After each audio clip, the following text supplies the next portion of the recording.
Hi everyone, my name is Emily Brinkman, and today I'm going to be walking through my data analysis of a thoracic surgery dataset for our DA 5030 Fall 2021 class project. So to begin, I'd like to provide an overview of the project topic, identify the business problem that we're trying to predict, and also touch on the overall goal of the data analysis. So the purpose of this project was to analyze the relationships between post-operative life expectancy in lung cancer patients 1 year after surgery and patient attributes in the data set. Based on this analysis, we hope to build a model that can predict the risk of dying within that 1 year after thoracic surgery. Now, the longer-term goal of the analysis is to build an optimized model that can actually help providers predict which patients are at higher risk for post-operative death due to the patient characteristics and conditions included in the data set. So just to provide an overview of the data set, I retrieved it from the UCI machine learning repository after it was donated back in 2013. And it was collected retrospectively at Wrocław Thoracic Surgery Center, which constitutes a part of the National Lung Cancer Registry that's administered by the Institute of Tuberculosis and Pulmonary Diseases in Warsaw, Poland. The data set itself has 470 instances and 17 attributes and is intended for a classification problem with both continuous and categorical attributes. So here we have the 17 different attributes. I won't go through and read them all, but as you can see, we have a mixture of that multi-categorical column, 2 categories. We have a lot of true, false, and then also continuous variables. So here we have pre-4, pre-5, and then age is also numeric. So the dependent variable is risk 1 year here at the bottom, and it is defined as a 1 year survival period, so true value if the patient died within that year after thoracic surgery, and then false if that patient survived. So before running some of the code, I wanted to outline how I followed the CRISP-DM methodology when conducting the plan of analysis and research. So I began with that business understanding through identifying the problem and goal of the project. I then performed data exploration to develop a data understanding. I cleaned and transformed the data during the data preparation phase.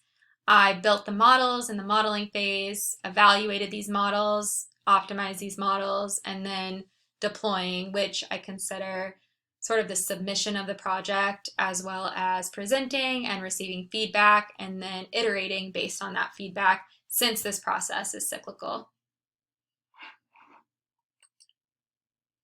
Okay, let's go ahead and run into the code. Okay, so after loading the ARFF file into the RMD, and saving the data frame as thoracic surgery DF, I explored the data using a variety of different techniques.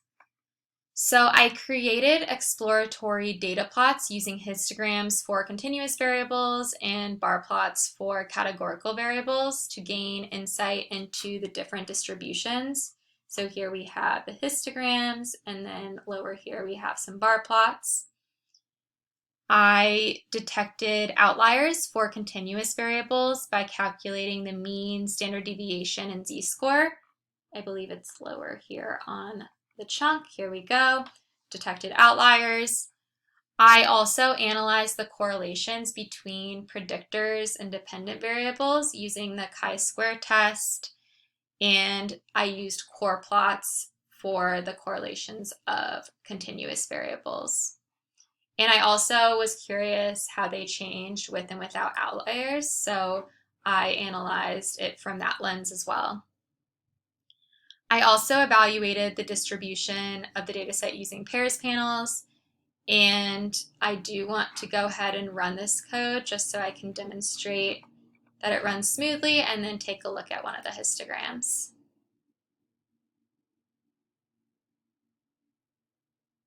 Might take a second here, but it definitely runs.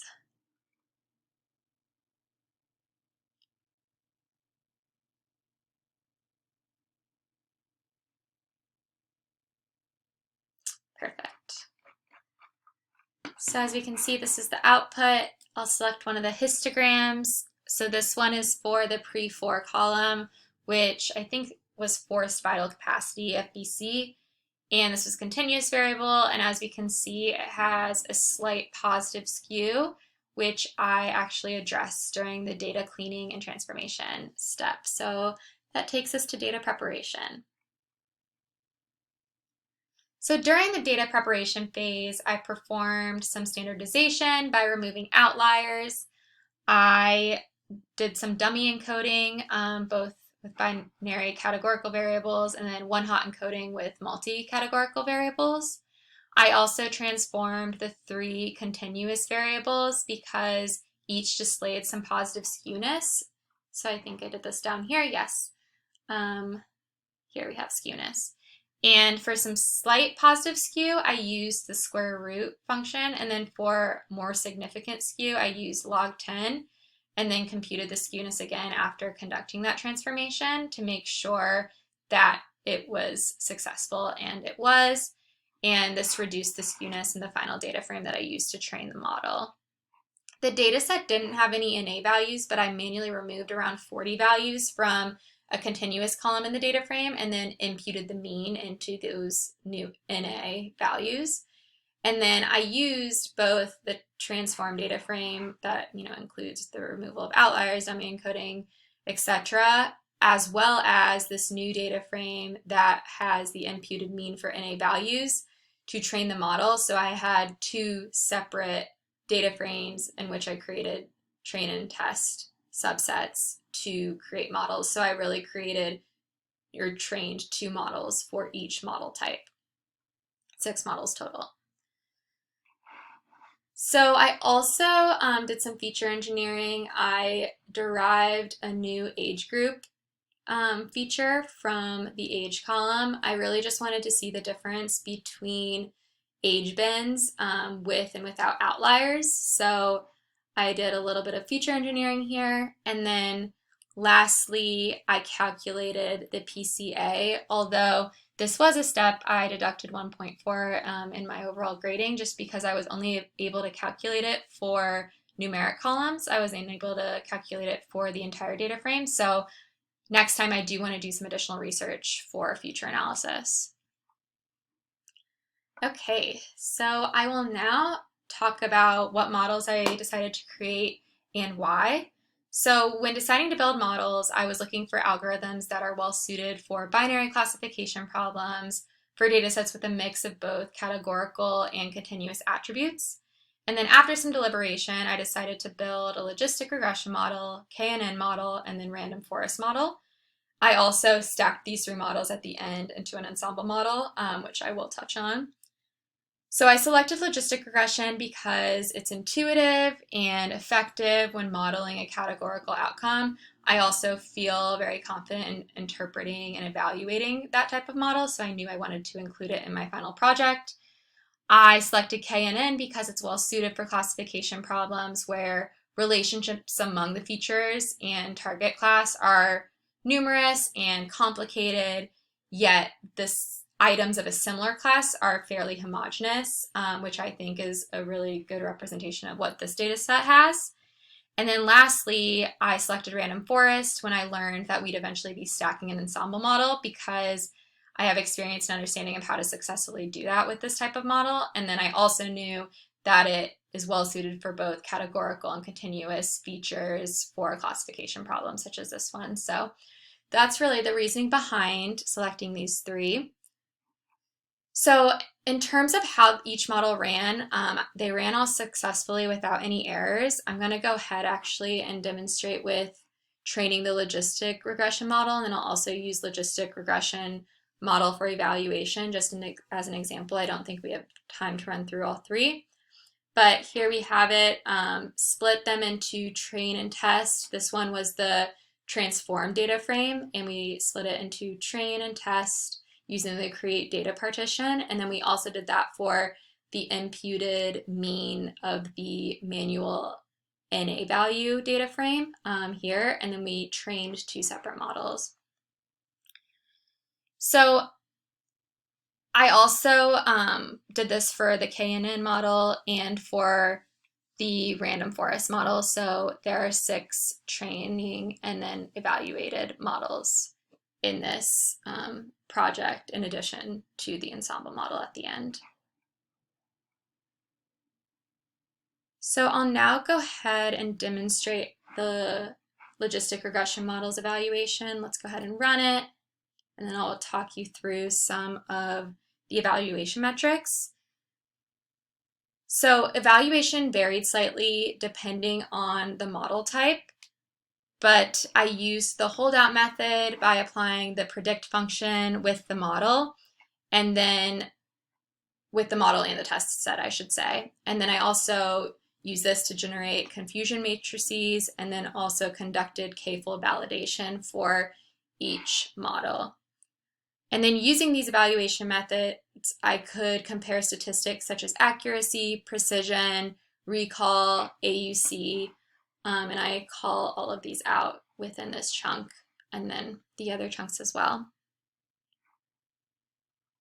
After running each model and evaluating each model, I have a section down here that compares the 3 models. So let me go ahead. I think I ran this before. Oh yes, so we have a little data frame that, actually we have 2 data frames, one for the data set that was transformed without outliers, without skewness. So it demonstrates the accuracies 81, 88, 85. And then the NA data frame with imputed values, with imputed mean values, I should say, is 80, 88, 85. So some slight variation, but very minor. The only variation that existed in terms of accuracy was with the logistic regression, interestingly. I'll also provide some context on these in my conclusion, but KNN produces the most accurate prediction for both the original data frame and the NA data frame. So lastly, we have an ensemble model that I built using the Caret ensemble package. So I began this chunk by performing a bagging algorithm using random forest. I then was able to create a stack with random forest and KNN. I had that from, I think, lines 752 to 767. Oh, sorry, not 767, 762. And then after creating that first stack, I stack it again with the logistic regression model, which is here from 764 to 767. And interestingly, this model produces an accuracy of about 85%, which is still less than the KNN model, but fairly high and comparable to that random forest model, and higher than logistic regression.